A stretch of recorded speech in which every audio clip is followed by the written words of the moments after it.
Oi pessoal, é uma alegria estar aqui novamente com o grupo do Interanutri, partilhando algumas coisas que a gente tem estudado, coisas que realmente me encantam bastante e que para hoje especialmente fui bastante provocada com a proposta de tema apresentado pela professora Maria Rita, e a nossa proposta que hoje é refletir um pouquinho sobre alguns aspectos que nos ajudem a entender ou a observar ou a ver melhor a realidade na qual nós estamos imersos, né? E nesse sentido é que nós elaboramos uma apresentação, um bate-papo, utilizando algumas imagens, já que é o que efetivamente preenche, né, a nossa vida hoje de uma forma muito abrangente, em todos os níveis, TV, internet. Mas a partir disso também, parando para pensar em alguns pontos sobre como é que nós lidamos com a realidade diante da qual nós estamos envolvidos e nos relacionamos o tempo todo. Tá bom? Então, para essa apresentação, eu trouxe como tema ver é sempre preciso ir além, que de algum modo foi organizada a partir da seguinte provocação: como eu vejo a realidade? Parece uma pergunta até, né, os filósofos gostam de fazer essa pergunta, mas o que é ver? O que é realidade? E essa é a nossa provocação. E a partir dessa provocação eu apresento dois objetivos. O primeiro, que é refletir sobre alguns limites e riquezas do nosso olhar sobre as coisas, sobre os fatos e as pessoas com as quais nós convivemos. E a outra é refletir também, num espírito de reflexão, como olhamos a realidade. E dialogando nesse sentido com as contribuições de Edgar Morin, Leonardo Boff e da psicanálise de orientação lacaniana, que é o que eu tenho estudado nos últimos anos, né? Ver. O que é ver? Selecionei algumas imagens e contrapus a elas, vocês verão um pouquinho. Então vamos parar só para observar as imagens.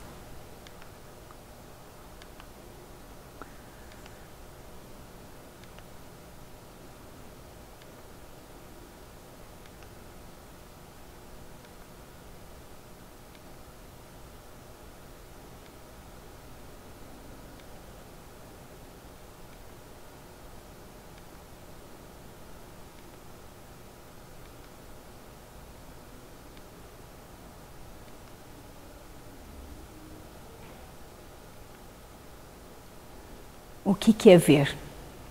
O que essas imagens provocam em cada um de nós? Certamente, muitas delas não são familiares. Saberíamos até atribuir um conceito para cada uma delas. Outras, talvez nos fizeram pensar um pouquinho, o que é isso? Mas todas elas nos provocaram, e nos provocaram pelo sentido mais primário que nós trazemos, né? Que é a visão. E essa visão, a visão na verdade ela possibilita uma sensação de domínio, né? De controle. É interessante isso. E no entanto, nós nem percebemos o que está por trás. Nós só tomamos em conta aquilo que vemos. O Edgar Morin, em vários de seus livros, mas eu trago aqui um fragmento do livro Sete Saberes para a Educação do Futuro, ele ajuda a gente a pensar, ele traz a contribuição da biologia, do conhecimento, que diz o seguinte, que tudo que nós percebemos pela visão, e a visão que é tido como o nosso sentido mais confiável, tudo que nós percebemos não é do jeito que é, mas é sempre uma tradução e uma reconstrução que o cérebro faz daquilo que se apresenta. Então, os sinais estão aí, as coisas estão aí, mas cada um capta de uma maneira, enxerga de uma maneira diferente. Isso, tanto a biologia, o Edgar Morin, fundamentado também nesse diálogo com a biologia, vai nos ajudar a refletir que por conta desse nosso organismo tão único, tão diferente um do outro, né? Somos irrepetíveis, únicos mesmo. Cada um de nós, por conta desse organismo, capta o mundo de uma determinada forma e veio tecendo durante a nossa existência, cada um de nós teceu durante a sua existência, né? Percepções, concepções, modos de enxergar a vida que também são únicos. No entanto, olha só que interessante, né? E o Damásio, neurocientista português que trabalha nos Estados Unidos, ele também confirma isso. Diz, aquilo que eu enxergo do mundo, a percepção que eu tenho sobre a realidade exterior é sempre uma interpretação que eu faço da vida. Isso no sentido mais básico, fundante mesmo, né? Agora, eu capto as coisas, o que é branco, o que é quente, o que é frio, o que é leite, o que é café, quem é mamãe, quem é papai, quem é o irmão. E é na própria convivência que nós fomos entendendo e nomeando também cada uma dessas figuras e desses fatos e dessas coisas, né, desses objetos. Então, ao mesmo tempo que nós captamos o mundo pelo sentido de uma maneira tão quase que intuitiva, espontânea, as palavras, os conceitos que a nossa comunidade utiliza nos ajudam a identificar, a localizar e a compreender essa realidade e a compreender cada coisa. E nós passamos então também a utilizar esses conceitos que também são próprios da nossa comunidade. Então, nós temos uma maneira própria de enxergar, pessoal, singular, mas a nossa visão também é marcada pelas características da comunidade em que a gente vive. E o que é interessante, isso dá para a gente perceber até, por exemplo, mandioca. A gente utiliza o nome mandioca aqui em São Paulo. Em outros lugares do Brasil, a mesma mandioca tem um outro nome, recebe um outro nome, né? Então, cada comunidade vai, além de atribuir nome, vai atribuir sentidos diferentes para as coisas que vive. E é nesse sentido que a gente vai trazer a contribuição do Leonardo Boff, num livro belíssimo dele que ele escreveu a partir de uma fábula africana chamada A Águia e a Galinha. E olha que provocação interessante. Ele diz que o meu ponto de vista é apenas a vista de um ponto. Todo ponto de vista é a vista de um ponto. Então, para eu entender o que o outro está dizendo, o outro com quem eu converso, alguém de uma comunidade com a qual eu vou trabalhar, ou um grupo de alunos com o qual eu trabalho, para eu entender esse alguém, eu preciso entender como seus olhos e qual é a sua visão de mundo. Cada um lê e compreende com os olhos que tem e interpreta a partir de onde os pés pisam. Então, não está desvinculado da própria experiência pessoal e da própria experiência coletiva, comunitária, que a pessoa construiu, a partir da qual a pessoa construiu a sua existência. Nesse mesmo sentido, o Leonardo Boff continua, olha que interessante, como é que eu enxergo o mundo? Quando enxergo, quando eu falo sobre as coisas, eu trago toda a minha carga pessoal, familiar e comunitária de formação com a qual eu vivi. E assim também é com qualquer pessoa com a qual eu encontro. Olha lá, para compreender é essencial conhecer o lugar social de quem olha. Vale dizer como alguém vive, com quem essa pessoa convive, em que trabalha, que desejos alimenta, como assume os dramas da vida e da morte, que esperanças o animam. A compreensão nossa sobre qualquer realidade é sempre uma interpretação, é sempre uma construção. No entanto, quando nós percebemos isso, é que nós precisamos sempre tomar cuidado com essas interpretações que nós criamos. E cuidado no sentido de não achar que elas são universais, que elas são a verdade. Elas são apenas uma parte.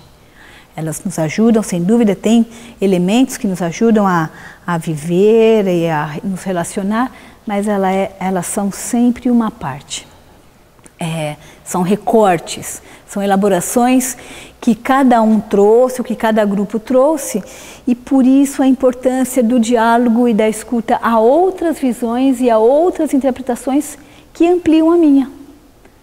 Se todo ponto de vista é a vista de um ponto, quem está do outro lado enxerga outras coisas. E se esse outro puder me dizer dessas coisas, a minha visão se amplia. E se o outro acolher aquilo que eu trago, certamente algumas coisas ele não viu e essa visão poderá se ampliar. E olha que interessante, pelo diálogo é que nós podemos fazer circular essas interpretações, esses modos de enxergar a vida e a realidade. No entanto, mesmo quando nós utilizamos palavras tão precisas, a gente vai perceber que dentro de nós, possivelmente surjam imagens que são diferentes. Olha que interessante. Se eu disser a palavra mãe, tenho certeza que cada um trouxe à sua mente a sua mãe. Se eu falar a palavra árvore, cada um imaginou uma árvore. Bola. Manga já começa com problema, né? De que manga você está falando? A manga da blusa? A manga fruta? Né? Mas mesmo assim, o que eu queria só trazer com essas palavras é a questão de como essas imagens que nós viemos construindo, elas quase que elas surgem imediatamente. E se nós não paramos para conversar sobre elas, a gente vai possivelmente estar num equívoco. Olha que interessante esse quadrinho. Essa imagem está num livro muito, muito, muito bom. Chama Mestres da Mudança. Está na contracapa. Olha que interessante esse diálogo sobre um cachorro. Básico, um cachorro. A mulher e o homem, a mulher contando toda animada que comprou um cachorro. A imagem que ela traz à mente é do cachorro que ela viu, que é o cachorro dela. E ela vai tentando explicar para o rapaz como é o cachorro. Não, ele não é muito grande. E o rapaz interessado continua, ele tem pelo longo? Não, não tem pelo longo. É de pelo curto. E ele vai refazendo as imagens dele. E de que cor é? Ah, é preto e branco, é malhado. Olha lá, a partir da imagem que ele tem. Ah, que cachorro bonito. Mas a imagem que ele tem não é a imagem do cachorro dela. A psicanálise nesse ponto vai nos ajudar a pensar muito nessa dinâmica das imagens que nós construímos. Não simplesmente como essa, em que são criadas duas imagens distintas, né? Mas também aquelas imagens que nós construímos sobre os outros. Quem é meu pai, quem é meu chefe, quem é meu colega, quem é meu amigo, quem sou eu. Essas imagens todas que nós construímos durante a vida, são elas que vão conduzir e coordenar a nossa maneira de nos relacionar com as pessoas. Se as pessoas são boas, se são más. São essas imagens que nós criamos que estabelecem o tipo de relacionamento e o tipo de ação que nós teremos diante da vida. E aí eu trago uma citação da professora Leni Mresch, que trabalha com psicanálise e educação, e ela nos ajuda muito, ela traz até nesse texto, né, tem na referência também, a indicação, ela traz o mito do Narciso, que ficou paralisado com a sua própria imagem. Quantas vezes nós paramos na imagem primeira que nós fizemos, de alguém, de uma situação, e acabamos simplesmente dizendo, não vai dar certo, isso não vai dar certo. Não, eu já sei. Como a gente já sabe? Talvez tenha sido só uma imagem. A citação da professora Leni diz assim, provocar exatamente essa reflexão de como o mundo é muito mais dinâmico do que a imagem que eu construí aqui dentro, né? Como Narciso, nós ficamos presos às imagens. Nós queremos que as coisas permaneçam continuamente como foram vistas pela primeira vez. Algumas pesquisas recentes revelam que professores tendem a conservar as imagens de alunos, de classes e de grupos a partir da imagem primeira que ela teve. E ela esquece que a vida é dinâmica, cada um deles esquece que a vida é dinâmica. E aí a gente deixa escapar o encantador da vida.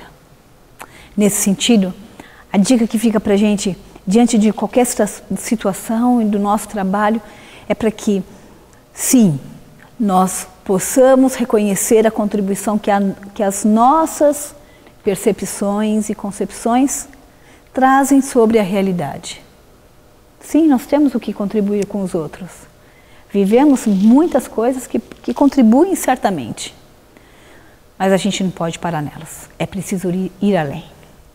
Reconhecer também a contribuição que cada um com quem nos encontramos traz. Cada um traz coisas que viu e viveu e que nós não vimos. E essa contribuição enriquece, mas é preciso ir além. Reconhecer a contribuição das concepções teóricas, científicas, culturais, artísticas, mas é preciso ir além. Cada uma dessas instâncias são partes que compõem a complexidade da vida. E quanto mais dialogarmos com cada uma delas, mais podemos ampliar. E nesse sentido, ver e ir além, no sentido de uma abertura ao outro, que viveu experiências que eu não vivi, abertura ao diálogo para ampliar percepções sobre a realidade que todos nós convivemos, abertura ao questionamento e à reflexão constantes, dinâmicos como a própria vida, que a gente não pare nunca em uma certeza, e abertura ao novo, ao inédito e ao imprevisto, que vai sempre exigir de todos nós uma nova resposta. E para finalizar, uma frase de Bertolt Brecht, um texto de Bertolt Brecht, que traz essa conotação do enxergar e do se posicionar diante da vida, que nos convida sempre a ir além. Nós os pedimos com insistência, nunca digam isso é natural, diante dos acontecimentos de cada dia.